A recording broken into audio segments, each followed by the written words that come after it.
Assalamualaikum warahmatullahi wabarakatuh.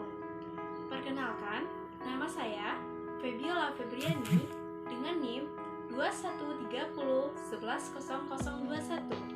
Adapun tujuan pembuatan video ini yaitu untuk memenuhi tugas mata kuliah Media Pembelajaran Kimia yang diampu oleh Ibu dosen Mimi Herman, MPD.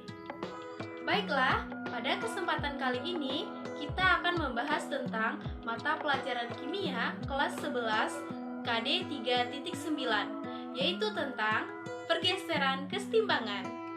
Baiklah, adapun uraian yang akan kita bahas pada kesempatan kali ini yaitu yang pertama, azas Le Chatelier, dan yang kedua adalah tentang penerapan di industri, dan yang ketiga yaitu tentang faktor-faktor yang mempengaruhi. Nah, kita masuk kepada pembahasan yang pertama, yaitu tentang azas Le Chatelier. Azas Le Chatelier adalah azas yang digunakan untuk memprediksi pengaruh perubahan kondisi pada kesetimbangan kimia. Azas Le Chatelier berbunyi, jika suatu sistem kesetimbangan menerima suatu aksi, maka sistem tersebut akan mengadakan suatu reaksi, dan sehingga pengaruh aksi menjadi sekecil-kecilnya. Cara sistem melakukan reaksi adalah dengan melakukan pergeseran ke kiri atau ke kanan. Pergeseran ke kiri artinya laju reaksi ke arah kiri menjadi lebih besar, dan pergeseran ke kanan artinya laju reaksi ke kanan lebih besar. Dalam ilmu kimia, azas Le Chatelier itu digunakan untuk manipulasi hasil dalam ilmu kimia, yaitu hasil dari arus bolak-balik. Nah, menurut Martin S. tahun 2000, perubahan dari kesetimbangan yang lama itu kesetimbangan yang baru itu dinamakan dengan pergeseran keseimbangan. Nah, kita masuk kepada pembahasan yang kedua, yaitu faktor-faktor yang mempengaruhi kesetimbangan. Yang pertama yaitu perubahan volume, yang kedua itu perubahan konsentrasi, dan yang ketiga yaitu perubahan tekanan, dan yang keempat perubahan suhu. Nah, kita bahas dulu pengaruh perubahan konsentrasi terhadap kesetimbangan. Pada suatu kesetimbangan, konsentrasi adalah salah satu komponen dalam sistem. Jika ditambah, maka kesetimbangan akan bergeser dari arah penambahan itu. Dan bila salah satu komponen konsentrasinya dikurangi, maka kesetimbangan akan bergeser ke arah pengurangan itu. Sesuai dengan azas Le Chatelier atau reaksi sama dengan min aksi. Nah, jika konsentrasi salah satu komponen tersebut diperbesar, mengurangi, maka dia akan mengurangi komponen tersebut. Namun sebaliknya, jika konsentrasi salah satu komponen itu diperkecil, maka reaksi sistem adalah menambah komponen tersebut. Nah, kita masuk kepada tabelnya, yaitu tentang pengaruh konsentrasi terhadap kesetimbangan. Nah, pertama itu aksi. Nah, jika kita menambah konsentrasi per reaksi, maka reaksinya konsentrasi per reaksi berkurang, dan cara sistem itu bereaksi yaitu bergeser ke kanan. Sedangkan jika aksinya mengurangi konsentrasi per reaksi, maka reaksinya konsentrasi per reaksi bertambah. Nah, cara sistemnya bereaksi dia bergerak ke kiri. Nah, selanjutnya jika aksinya memperbesar konsentrasi produk, maka reaksinya konsentrasi produk berkurang, dia akan bergeser ke kiri. Nah, jika aksinya mengurangi konsentrasi produk, maka reaksinya konsentrasi produk itu akan bertambah, itu akan bergeser ke arah kanan. Nah, yang terakhir itu, jika aksinya mengurangi konsentrasi total, maka reaksinya konsentrasi total berkurang.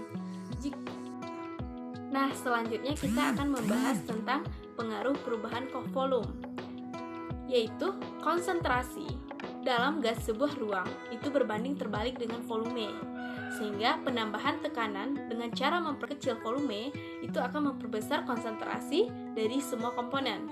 Sesuai dengan azas Le Chatelier, maka sistem akan bereaksi dengan mengurangi tekanan. Sebagaimana kalian ketahui, tekanan gas bergantung pada jumlah gas yang molekulnya lebih banyak dan dia tidak tergantung pada massa jenis gas ini. Oleh karena itu, Untuk mengurangi tekanan, maka reaksi kesetimbangannya akan bergeser ke arah yang jumlah koefisien molekulnya itu lebih kecil. Sebaliknya, jika tekanan diperbesar, maka dia akan memperbesar volumenya. Nah, kalau volume itu, maka sistem akan bereaksi dengan menambah tekanan dengan cara menambah jumlah molekul. Nah, selanjutnya kita akan membahas tentang pengaruh perubahan tekanan terhadap kesetimbangan. Penambahan tekanan menggeser kesetimbangan ke kanan, ke arah reaksi yang jumlah koefisiennya terkecil, dan tekanan akan berkurang. Ketika volume diperkecil, maka konsentrasi atau rapatan molekul gasnya bertambah dan menyebabkan pertambahan tekanan. Akibatnya, reaksi bergeser ke kanan untuk mengurangi tekanan. Salah satu molekul CH4 dan satu molekul H2O atau 4 molekul bereaksi dengan molekul menghasilkan 2 molekul produk. Dengan berkurangnya jumlah molekul, maka tekanan akan berkurang, yaitu tekanan itu akan menyebabkan reaksi itu bergeser ke arah total mol gas yang kecil, dan sebaliknya penurunan tekanan akan menghasilkan atau menyebabkan reaksi bergeser ke arah total mol yang besar. Selanjutnya kita akan membahas tentang pengaruh perubahan suhu. Perubahan suhu pada kesetimbangan itu akan menyebabkan terjadinya perubahan harga tetapan kesetimbangan atau K. Untuk mengetahui bagaimana pengaruh perubahan dan suhu terhadap pergeseran kesetimbangan, mari kita lihat diagram berikutnya. Harga Kp pada berbagai suhu untuk reaksi kesetimbangan N2 ditambah 3H2 itu menghasilkan reaksi arus balik 2NH3 dengan delta H-nya min 92 kJ. Untuk suhu Kp dikali 10, suhu 298 derajat Kelvin itu 6,76 dikali 10 pangkat 5. Sedangkan untuk reaksi suhu 500 itu menghasilkan 3,55 kali 10 min 2. Untuk reaksi 700 itu menghasilkan 7,76 dikali 10 pangkat min 5. Dan untuk reaksi suhu 900 itu menghasilkan 1,00 dikali 10 pangkat min 6.